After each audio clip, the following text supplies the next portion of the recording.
Quality Radio. Welcome, everyone. This is 5-Round MMA. My name is Alex Ramirez, alongside my co-host Albert Cita in studio. And on the phone, we have from Orlando, Florida, Guillermo Cita. Gentlemen, how's it going? Good, man. How are you guys? I haven't talked to you guys in a while. Yeah, no, you were MIA last week, but we pushed through. We got the show done. Got to talk about this week. UFC 216 is in the books. We have a new interim lightweight champion.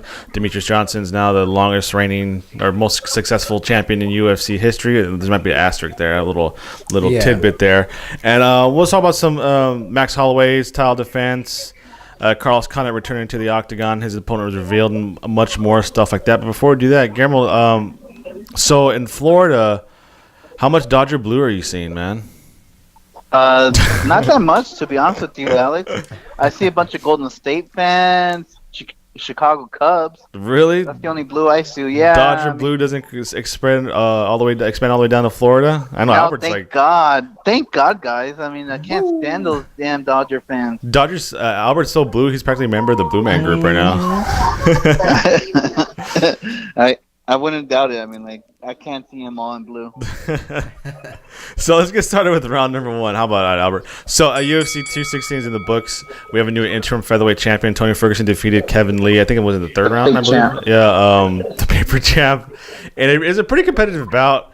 Really emotional for Kevin Lee, our very first guest actually on this podcast. He had a lot of energy coming up. Tony Ferguson was kind of the complete opposite, actually, kind of cool, collected. I was really surprised he didn't wear his sunglasses to the octagon. But just your thoughts on his performance. Albert, you want to start first on both the performance of Kevin Lee and the performance of Tony Ferguson? I mean, much respect to Kevin Lee, especially after hearing that he did have that staph infection and it made the weight cut even harder. And I thought he did really, really, really good. But at the end of the day, I knew it was going to be an experience. I think that was going to give Tony Ferguson the win, and sure enough, it did. But I mean, the guy had staph infection too, so we don't know how good he would have done without it. Yeah. But I thought it was a good fight. Again, what do you think about the outcome of this fight? Was it what you expected, or? No, it wasn't what I expected. I had picked Kevin Lee. I think every time I've seen him out there, he's been evolving every single time. Guys, he was our first guest ever, and if you guys remember the first couple YouTube videos we saw of him fighting out of Detroit, and we only saw his wrestling, right? Yeah. And then we're like, oh, can he build up the stand-up? He built up the stand-up, and then against Michael Chiesa, he was showing off a lot of the kickboxing and more of the leg kick. So this guy's evolving. I still think he did better than I expected. I mean, he is going to be a future champ in this 155. I mean, he got thrown to the wolves, and he was able to hang. I mean, whether he didn't get the outcome that he wanted to, but you see some of the things he needs to work on, definitely, right? Yeah. Which is part of his jiu-jitsu. But, I mean, his wrestling was on point. I mean, like, think about what Khabib has been able to do in that division just by wrestling alone. So that just comes to show you. And this is why Tony Ferguson is such a dangerous person at 155, because he's going to give Conor McGregor a run for his money, too, because just as a jiu-jitsu alone. And if you saw, I mean, Conor McGregor is susceptible to tapping out. So, don't take nothing away from Kevin Lee. This guy is up and coming. He's here. I mean, He's arrived. I think with his performance yesterday, nobody gave him really a shot. If you really listen to a lot of the analysts and stuff like that, it's like, oh, he doesn't even deserve it. Even if you hear other MMA fighters, he got lucky because he was trash talking to him after the end of the fight of Michael Chiesa and blah, blah, blah. But, dude, he did well. I mean, I had him 2-1, Kevin Lee over Tony Ferguson, if we're talking about decisions. Yeah. I will say this, though. I felt Tony Ferguson gave a lot of free shots. That's my point. Like, so you mentioned that, Guillermo, about Tony Ferguson fixing Conor McGregor, how McGregor's susceptible to tapping. But, I mean, Albert, does that same strategy, will that work for Conor McGregor that Tony Ferguson had against Kevin Lee? I mean, he said, like, my plan was that. No. He said afterwards, what was your plan against Kevin Lee? My plan was, I tire him out and that way we like the submission. But he was giving a lot of free shots to Kevin Lee. And you can't give a free shot to Conor McGregor. And Kevin Lee took advantage of some of those shots they got Tony Ferguson's attention. And I think if you do that to Conor McGregor would finish Tony Ferguson, especially how good Conor McGregor's stand-up is. Yeah. So, but you like to think that maybe Ferguson's training camp can go fight to fight, right? That's not the game plan for every fight.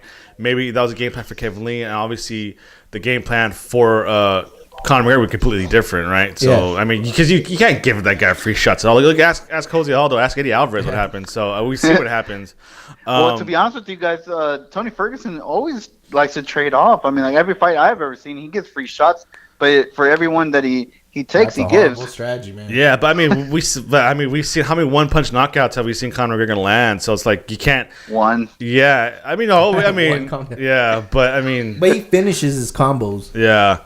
So, what's next for Kevin Lee? Does he go back maybe Michael Chiesa? Does he stay in the top two? No, Alex, come on, bro. Let's do it. Wrestling versus wrestling. Khabib Nurmagomedov versus Kevin Lee in the exact same card as Tony Ferguson versus Conor McGregor. In case any of those anybody can't make the fight or whatever cancels, you have the backup right away. Yeah. To me, you can't discredit Kevin Lee. He's still a top contender in my books. And so you build it for maybe a February UFC card, and there you go, dude.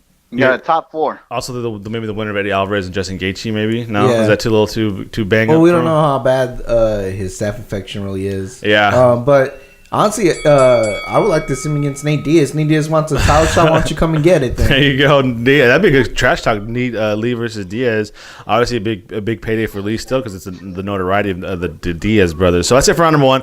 We're going to come back and talk about the co-main event from UFC 216. Demetrious Johnson ties Anderson Silva, or break Anderson Silva's record, but there's an asterisk on that one too. So we'll come back and talk about Mighty Mouse Johnson. But before we do, let's talk about one of our great sponsors, great longtime friends over at 5 Rounds Clothing. 5 Rounds offers unique collection of apparel and accessories by incorporating the culture, style, and attitude of mixed martial arts.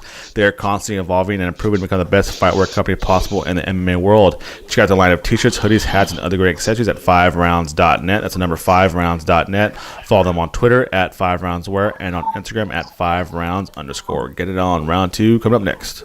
All right, the co-main event for this is round number 2. Some of the co-main event for UFC 216 was Demetrious Johnson defeating Ray Borg with a pretty awesome, it's like a professional wrestling move. He's suplexed him in the air, caught him in the air with the arm bar, and forced him to tap out. Forced Ray Borg. This is what Demetrious Johnson did to Ray Borg. Forced him to tap out via arm bar. I told you, Albert. It was pretty spectacular. Everybody move. knew Demetrious Johnson was probably going to win that fight. I was choosing by heart. Bro. Yeah, it was an exciting finish, a great finish, but man, was it a chore to watch that, to get to that. I mean, the reward was there at the end, but man, that was a chore. Obviously, he did put on a clinic. It wasn't a very exciting fight. Post-fight, Mighty Mouse did show, I think, the most personality I think I've ever shown him before. Like his post-fight celebration, that he was kind of crawling around the octagon, and then his promo was kind of a heel promo. So he's kind of, I guess he's trying to develop a personality now. Like he's kind of talking crap about everybody who just wants to stand and bang, saying, basically, backhanding all the fighters. But what I ask you is it a little too late to show that personality now? Yeah, you can't sell tickets now that you're all the way. Yeah, pretty much everything. He was talking to you, Albert. Well, I mean, okay, Guillermo, is it too little too late now for DJ to show his personality? No, it's not too little too late. Where's Demetrious Johnson going from here? I mean, like, he's still the top of the game. No one can defeat him. I mean, like, did he show he's slowing down against Ray Borg? Of course not. I mean, it's not too little too late. It's like now it's about time. But, yeah. I mean, that he still has opportunity and chance. And is he in prime of his career? Of course. So I don't know what Albert's talking about. Albert's just a hater. He doesn't like Demetrious Johnson. He never did. So that's where that's coming from. I'm a hater. I hate on Demetrious Johnson. So but at the same time, it's hard to get behind these guys that don't take these super fights and fights that the fans want to see. Not necessarily. I mean, he was more worried about his. He's not trying to please you, Albert. He was more worried about his little record than actually giving the fans a fight. Yeah. So speaking of the record, he actually, if you look back at it, there's an asterisk next to it. He actually tied Anderson Silva's record because the only reason why Anderson Silva has 10 consecutive title fights is because with the title late, he didn't make weight. Yeah. So that was ruled a non-title fight, but they still fought, and Anderson Silva still beat him. So technically, it's tight latest. Technically, yeah. So technically, 11 consecutive title win defenses for Anderson Silva. So technically, he's tied with Anderson Silva. That's a little hater stat for the hater stat of the day. And I'm gonna keep the asterisk on there. The hater stat of the day by 5 round MMA. So obviously they didn't even bother asking DJ what's next, because I think the only real notable name left is in the flyweight division is Sergio Pettis. Is who? TJ Dillashaw? No, in the flyweight division is Sergio Pettis, but we all know that fight's gonna end. So is the likelihood he'll get the winner of TJ and Cody? What do you guys think? I mean, it's there for him if he wants it. Weight class, that's going to be interesting, because if it's at flyweight, I still give Demetrious Johnson the advantage. If he has to move up, we saw what happened when he fought Dominic Cruz. Yeah. Way long time ago, you know. So, but given that, I lost my train of thought, to be honest with you guys. Yeah, some stuff going on in the background, huh? Yeah, there's too much in the background. But I'll finish it. Yeah. The point is, I think these guys have to meet Demetrious Johnson 125, because I can't see Demetrious Johnson going up and facing any of these guys. Wow. So as long as TJ or Cody can make the 125 division, yeah, I think the fight's there. Because I highly doubt that Mighty Mouse is going to move up. Yeah. I remember my point now. It's like all this bashing about Demetrious Johnson not taking super fights and, not, while the iron's hot. Anderson Silva never did a super fight. The super fights he did was against he still moved up. Forrest Griffin and James Irving. Yeah, I mean, like, the only one was against DC, and that was last minute, and he lost. Hey, but that was before the super fight era, and Forrest Griffin was handpicked by Dana White. Remember, we're going to make him fight, and Forrest Griffin's going to bring the fight to him. So, but it would be kind of interesting, my point is, Albert, this is why it's a joke, man. How can you not criticize Anderson Silva's career and not just look at his criticize Demetrious Johnson and not criticize Anderson Silva's career? The guy looked like a video game in there. You didn't tell me, that guy was video game move yesterday.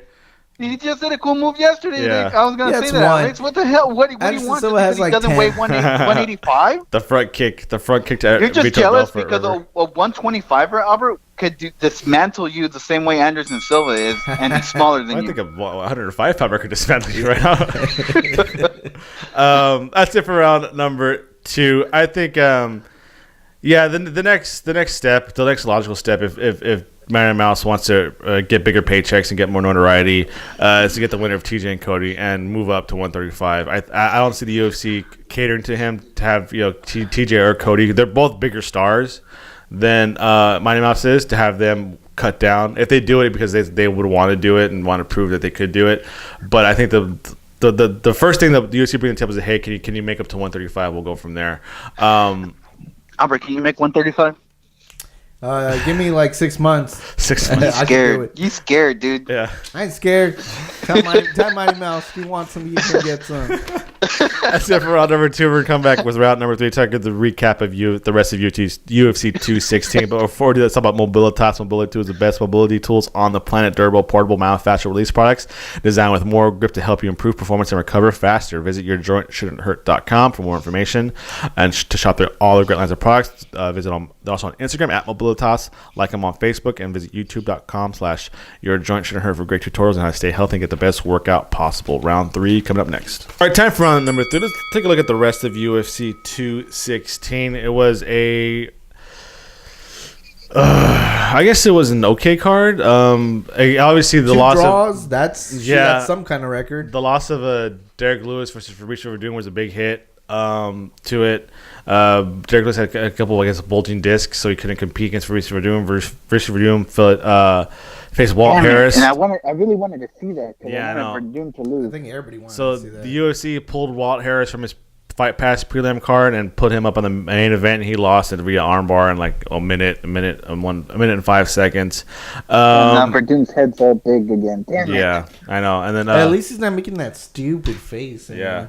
There's also this fight was supposed to have Paige Van Sant versus Jessica Ai, but obviously Van Sant got hurt, so they moved up Maria Borello versus Caldera Ferrara. That was a pretty cool fight. But again, kind of two relative. They're both making their UFC debut, so two unknowns. Benil Darnoush versus Evan Dunham fought to a draw. So basically, this pay-per-view card was just the main event and the co-main event. And it was pay-per-view.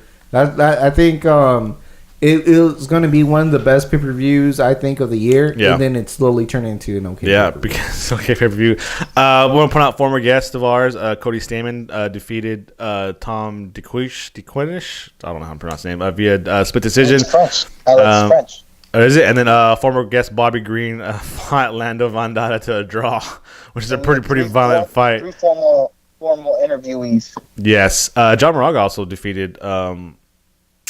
He also was victorious in his KO. Yeah. So top to bottom, not the worst pay-per-view they've ever had, but not the best either. It was very top heavy. It was driven by Tony Ferguson versus Kevin Lee. As much as it sucks for Demetrious Johnson, he was on the back burner. He was an official champion, but I mean, okay. So for Doom now, he gets a gimme. Walt Harris is nobody's gonna discount Walt Harris now, but Verdum, they just booked Overeem versus Francis Ngannou. Does Verdum just kind of hang out and see where the chips fall now, or what? I think he has no other choice. I really think that he's in the waiting game until one of these higher tier heavyweights are available, because I can't see him getting the next title shot regardless of what he says or how fast he defeat this opponent. Yeah.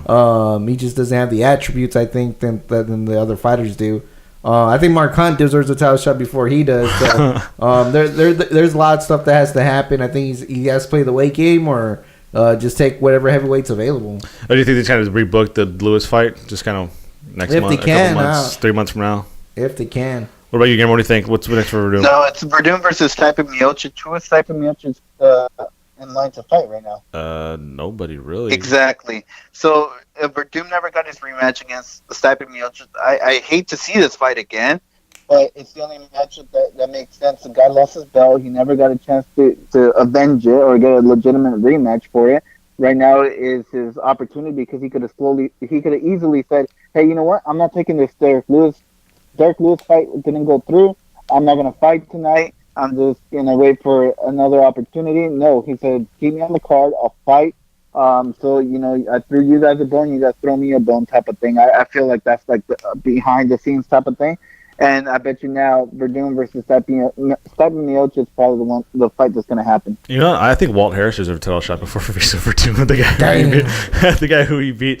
But yeah, we'll see. Hopefully there, and then that's probably what's going to happen. But other than that, nothing really happened in this card that kind of not really any needle movers really at all. I mean, well, the problem, Alex, is the people that needed to move the needle didn't move it. Yeah. Okay, so Alexander let's start from the Volkov top. is still So out there. if Kevin Lee would have won, that would have been the needle mover. Everybody expected Tony Ferguson to win, right?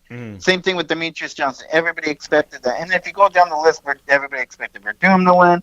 The Ray Dunham, we kind of weren't sure, but it didn't move the needle because it didn't draw. Even if you go down to the prelims, Bobby Green versus Lando. I forget him. Lando. Who had probably one of the best performances. And Lando was the one that's up and coming, right? And Yeah. for Bobby Green where is he really at, or can he still compete? And they went to a draw. Yeah. So it didn't really tell us anything besides, hey, there's a rematch possibly. There's also a French guy that I was watching that you couldn't pronounce his name just right now.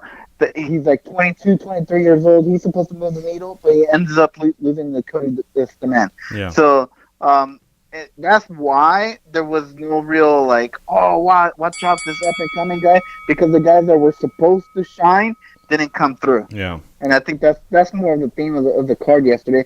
Because to be honest with you, Alex, I mean, just look at the Bobby Green fight. That was a really good fight.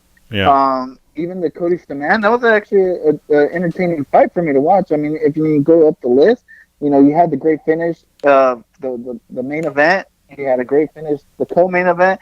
So, I mean, that we got finishes, it just wasn't the needle mover that we were looking for, because the guys that were supposed to surprise and shock us weren't the ones that were doing it. Yeah. I also got to correct myself. I said it was Tyler Slates who didn't make weight. I guess I said it was actually Travis Luter who didn't make weight. Oh, yeah, Travis Luter. Yeah, Apologies to apologies to Tyler Slates right there. I mistaked him. It was Travis Luter who didn't make weight, who forced Anderson Silva to the asterisk, but he did defeat him. Luter came in at 187 pounds, so that fight. So, yeah, I mean, hopefully the next UFC pay-per-view is UFC 217. I'm already getting pumped from the GSP promos. He has what a good promo. good promos. I cannot wait for GSP to lose so you can get off. Oh my god! I'm gonna go buy some Under Armour gear, like, cause he's all decked out in his workout. He's like a cool Punisher one or cool Spider-Man one. So it's like you can wear Under Armour, right, Albert, but not that Under Armour logo. Yeah, as long as it doesn't resemble like an Under Armour shirt, I guess you can wear it. So it's good to see those training vignettes of GSP. After we're taking a small break and come back and enter the championship rounds. Talk about some news that happened this week. Talk about Carlos Condit's returned opponent, and also Max Holloway's new opponent for his title defense was named this week as well. But I want to give a shout out to one of our great friends, longtime friend, Jason Hendricks, and his podcast, the Dose Leprechauns podcast. Please do us a favor, check him out. It's a college football centered, but they talk about professional wrestling, all types of sports, mixed martial arts. They have interviews weekly with alumni and people just associated with the Notre Dame football franchise school. So it's super cool podcast. You can follow them on Twitter, Instagram, Facebook, all that stuff. That's Dose Leprechauns. Yeah, just check them out. It's good, all the good stuff. So let's take a small break. We'll come back and enter the championship rounds next. All right, welcome back. Let's enter the championship round. So a couple weeks ago, we announced that Carlos Condit was itching for a fight, and he's sent a tweet out to Sean Shelby and say, hey, I want to fight in December or whatever, late in the year. And we kind of debated, hey, who should we fight next? We named all these people, and the one guy we did not name is actually going to end up being his opponent. Neil Magny is set to face Carlos Condit UFC 219. And I remember in that conversation we asked, okay, so this is going to be whoever they pick for Carlos Condit. We'll kind of see how they view him, right? Yeah. Is it up and comer? Then he's a gatekeeper. If it's a title contender, they still see him as a viable option. But Neil, I don't want to sound like a jerk, but Neil Magny is kind of middle of the pack, right? Yeah, real middle of the pack. Middle of the pack, middleweight. So is this kind of a warm-up fight for Carlos Condit to hope him maybe to get back, or do they now see Carlos Condit as a middle of the pack welterweight? Any one of you guys can answer. Well, I'll start with this. Neil Magny at one point was considered a contender, and then Lawrence Larkin changed that real quick. Despite having big wins over Hector Lombard and the former champion Johnny Hendricks, I don't think Neil Magny's stock is as high as it used to be. Yeah. But I think a quick win over Carlos Condit puts his stock right back up there. And then I think at the same time it'll show if Carlos Condit still got some. Yeah, I mean, you look at Magny's career losses. He beat Kevin Gastelum, but he's kind of lost to the higher tier. He lost to Damian Maia. He lost to Lawrence Larkin. He also just lost to Rafael Dos Anjos, and he's only 1-2 in his last 3. So, I mean, Guillermo, what do you think about this? Is this kind of like hopes for Carlos Condit to get back up there, getting the title shot, or just kind of, hey, we'll see where you guys both are at, after this is over? You guys answered the question. Yeah, you guys went off Albert went off in different directions. So we talked about how where does the UFC view Carlos Condit? You're talking, and you just went over Neil Magny's record, 1-2 in the last 3 fights. That's not good, guys. Was Carlos Condit in the last 3 fights like 0-3? 1-2. The exact same record. 1-2. So if anything, it has nothing to do with title contention whatsoever. It's really you get ready for your pink slip. Get ready to go to Bellator type of fight. Because to me, it's a disrespect to Carlos Condit, and it's a disrespect to Neil Magny, because you're talking about middle of the pack. I don't think so. I think it's lower end of the pack. Guys that you don't even consider for contention. Now, the winner, of course, is going to get some reward. And it's like, oh, yeah, Carlos Condit's back. Oh, wow, Neil Magny can still compete because of the names, right? But other than that, what about the loser? Think about what the implication for the loser of this fight. It's pretty much you're not going to contend at the weight class, at welterweight division. Even though you didn't name a lot of notable wins, the previous couple of fights show that there's a decline going on here, and I hate to say it, but this could be fighting for your career in the UFC. So can we get Rory McDonald versus Carlos Condit in Bellator? Yeah, possibly. I'd watch that on Spike TV any day, any Friday.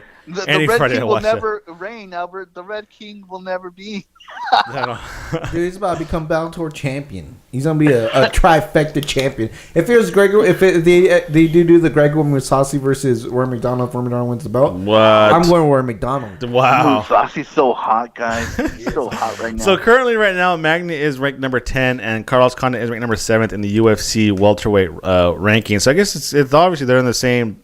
They're only 2 spots away or 3 spots away from each other, so it's kind of, I guess, even on paper. There's kind of like a logjam in that welterweight division if you really think about it. Yeah, it's like a logjam, but like of nobody like really impressing anything. It's kind of they're just kind of all there. It's what like are you talking about? Kamura Usman. Yeah, Usman. Yeah, nobody wants to impressive. fight him. I mean, like Stephen Thompson's kind of he had those 2 disappointing performances. It's like it's a very lackluster division now. What about your most boy Mike Perry? Mike You're Perry. gonna say he has been entertaining? He's number 15 now. God, But you know what? I hate Perry. Isn't it kind of funny how like a division always kind of takes a personality of its champion? Well, Yeah. the problem, Alex, to be honest with you, is you named a lot of very, very good fighters. The problem is none of them have personality.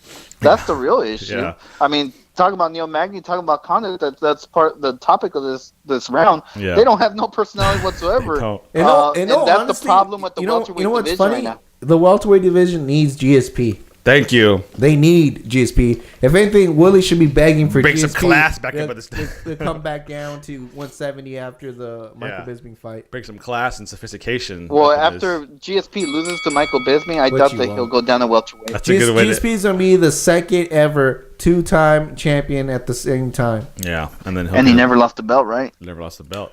That's it for round number 4. We got one more round coming for you guys. But before we do that, some of our great friends, great partners over at FightBookMMA.com. FightBookMMA.com is the only place you'll find real combat news from all over the world. A website you can trust. Real combat sports news, by the way. Accurate from MMA, kickboxing, Muay Thai, boxing. It's all over there. It's all there under one roof. They cover everything from local promotions to the major ones: UFC, Bellator, King of the Cage, LFA, Titan FC, Golden Board Promotions. It's all there under one roof. Has a great podcast section as well with a great collection of combat sports podcasts. We're there as well. Just check out the podcast section and just bookmark it. Do yourself a favor, bookmark this website. They're also on Facebook, Instagram, and Twitter. It's FightBookMMA.com. 5th and final round coming up next. 5th and final round, UFC 218 is scheduled to take place December 2nd from the Little Caesars Arena in Detroit, Michigan. I'll say Mexican. Michigan. One bout that was announced was Alice Orban versus Francis Ngannou, but I think it's kind of the heavyweight. And then the main event is kind of being shaped so far as Max Holloway taking on none other than who? The guy that won't, the piece of gum on your shoe that won't go away. Alex, you take that back. Frankie Edgar. Frankie 2-time Edgar. 2-time Edgar. So get ready to book this fight twice, guys. Yeah. So, what do you like this matchup? I mean, when I saw it, I was like, okay, it's there. It makes sense. Frankie Edgar, number 1 contender, going to take on Max Holloway. To tell you the truth, it's the only one that makes sense. I mean, Cub Swanson, I kind of was looking for that fight. Swanson But lost to tell you the Frankie truth, Edgar. it's the only one that makes sense. Frankie Edgar should be the next one in line after Jose Aldo, so I wasn't mad at it. I'm never happy to see a Frankie Edgar fight. Frankie Edgar. Or no, I shouldn't say happy. I'm never excited to see a Frankie Edgar fight. Gary, what do you think is well deserved for Mr. Iron? Frank Edgar, the guy just won't go away. This guy, he transcends generations. Skill level, Alex. He transcends Don't generations. skill level. You know what I mean? Yeah, exactly. Consistent. The real question like is Lou where's Gehrig, Cal Ripken. well the thing is where is Jose Aldo? I mean, like He's Max learning Holloway has been boxing calling in him North out Cal. for like the longest. When's the last time? I don't even recall Jose Aldo fighting after losing Conor McGregor, and I might be wrong. He did fight. Max But I Holloway. can't recall Holloway. who. He fought Max Holloway? Yeah, he lost, Yeah, he lost the belt. TKO Oh, in the yeah, third he round. did lose. Come on, I'm you're so more- sorry. Yeah. It's because I don't have Wikipedia in front of me like you guys. So I'm just trying to remember off Off the top of your head? Off the top of my head. So the thing is, now that Jose Aldo's out of the picture, I mean, like there's nobody. I mean, this weight class agree at with one me. point was full of like so many different names, and slowly and eventually, I mean, like it's just Max Holloway. That's why Max Holloway is gonna rule this weight class. The only person left is like Frankie Edgar. If he can defeat him, Yeah. then he really shakes things up because then now everybody has a real opportunity. But if Max Holloway wins, I mean, like, it's Max Holloway went through everyone. I think there's two guys out there who maybe have a shot. Doho Choi. Doho Choi. But yeah, obviously Yair Rodriguez, who Frankie Edgar defeated, and also Brian Ortega, who's actually slated to face Cub Swanson next. Those, I think maybe that's might be the three-headed monster right now in the featherweight division. Yeah, Max Holloway. Hey, Guillermo, want to turn those cartoons down a little bit, man? I guess not. I guess not. The three-headed monster of the future: Yair Rodriguez, Max Holloway, and Brian Ortega. So we might see a three-man race between those three guys in the meantime. But I think, look, see the UFC just going down the line, right? Okay, so who's ranked number one right now? Okay, we'll give you Frankie Edgar, and then if you beat that, we'll give you Ricardo Lamas. Then we'll give you Cub Swanson in the meantime. Is that the kind of game plan for Max Holloway? That seems about not only fair, but it seems about like the only logical thing to do. Yeah. No, that's not the only logical option. Well, Guillermo wants to give it to Jeremy Stevens. I know he's probably the biggest Jeremy Stevens fan, and he wants everybody to know who Jeremy Stevens is. I know that. No, let me throw out a name out there for you Jeremy guys. Stevens, already threw it out. Do not say Darren Elkins. Conor please. McGregor. Oh, okay. Remember, the only guy that made Conor McGregor go to decision was Max Holloway. Yeah. At 145. So I know Conor McGregor has already given his congrats to Max Holloway, and he said if you want to come up to 155, there you guys go, super fight, bro. and you skip everybody else. You skip Tony Ferguson, you skip Khabib, and you go straight to double belt. And Conor McGregor might be able to hold both belts again. Double belt, imagine. Well, I don't think Conor McGregor can make that 145 weight class anymore. Yeah. He's looking bigger and bigger and bigger each time we see him, so I doubt he can make that weight class. Yeah. So the fight can only take place at 155 now. Yeah. But, I mean, like I said, Frankie Edgar, we'll see. Maybe Max Holloway with trilogy for Frankie Edgar coming up in, 2018 will be Edgar versus Holloway, 3. They'll fight, one time this year and then 2 more times next year. I'm pretty sure Cub Swanson's going to get the next crack, though. I think he's going to if he beats Brian Ortega. But we'll see. That's an interesting fight right there. But, Max Holloway versus Frankie Edgar. I'm not mad at it, but it's just so amazing. This guy, Frankie Edgar. How mad would you be if Frankie Edgar wins, though? I wouldn't be mad. Honestly, I would laugh. I would laugh because, oh my God, this guy is still around. I mean, he just won't go away. Yeah, I mean, he won his first title back in 2010. And it seems to forever ago because it seemed like such a different UFC, such a different world of mixed martial arts. Doesn't seem, looking back at 2010, it was 7 years ago. It seemed like such a different world back then. And the fact that Frank Edgar is still around and obviously still a title contender is a credit to this guy's career and just a model of consistency. Like I hate on Frank Edgar, but I respect the man. You know what I mean? I don't like him, but I respect him. Well, it's just like John Jones. I don't like him. Do I despise the man? Probably. Yeah. But I do respect him. I do respect you, Frankie. Well, not that much no more after he's abusing. Oh, yeah, abusing both. Frank Edgar never has abused. John Jones abuses both recreational and performance drugs. Doesn't mean I have to like him. Yeah, exactly, Campbell. But I know Campbell will be watching UFC 219. Whoa, again, we'll let you go, man. It's kind of crazy over there. Yeah. That's it for this week's show. Make sure to follow us on Twitter and Instagram at FiveRoundMMA. It's FIVERoundMMA. Like us on Facebook. Subscribe to us on Apple Podcasts, Podomatic, and YouTube. And visit FiveRoundMMA.com. And also check out the Dose Leprechauns podcast on all podcast forums. Albert, what do you got? I just want to say I went to Costco just recently. They took away the Polish sausage hot dogs. I'm pretty upset over that. I don't know. So you can only get regular hot dogs at Costco. I'm a little bit salty about that. Salty. Wahoo! The cream of the crop. You are now listening to Afro Mighty Radio.